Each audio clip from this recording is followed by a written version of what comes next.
একটি গৃহপালিত কুকুর গত 18/10/2025 তারিখ আনুমানিক সন্ধ্যা 7 ঘটিকায় জেলা প্রশাসকের কার্যালয় কিশোরগঞ্জ সম্মুখ হতে পাওয়া যাচ্ছে না।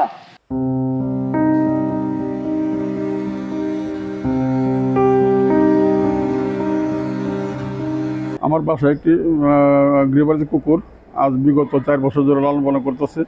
আমার স্ত্রী একে যত্ন করে, আমার ছেলেমেয়েরা যত্ন করে, আমি নিজে যত্ন করি। প্রতি সপ্তাহে একবার গোসল করাই।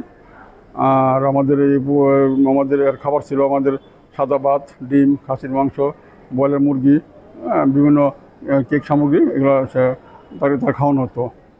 গত শনিবার 18 তারিখ সন্ধ্যা 7টায় জেলা প্রশাসনের কার্যালয়ের সম্মুখ হইতে হারিয়ে যায়। কুকুরটির গলায় বেল্ট পরানো ছিল, গায়ের রং কালো ও গলায় সাদা রং আবৃত। কোনো সহযোগী ব্যক্তি পেয়ে থাকলে আমার কাছে বা অথবা আমার সাংবাদিক জীবন ভাইয়ের কাছে জানানোর জন্য অনুরোধ জানাচ্ছি।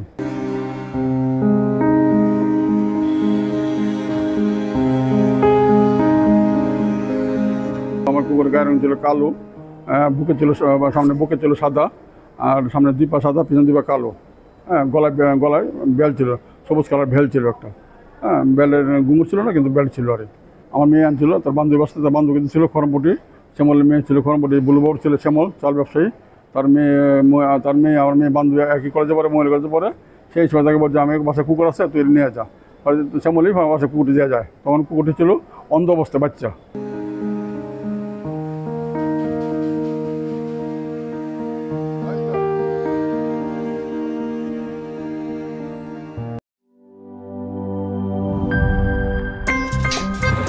আমার একটা স্মার্ট সিদ্ধান্তে 25% গ্যাসের খরচ কমেছে। ভাবছেন কিভাবে?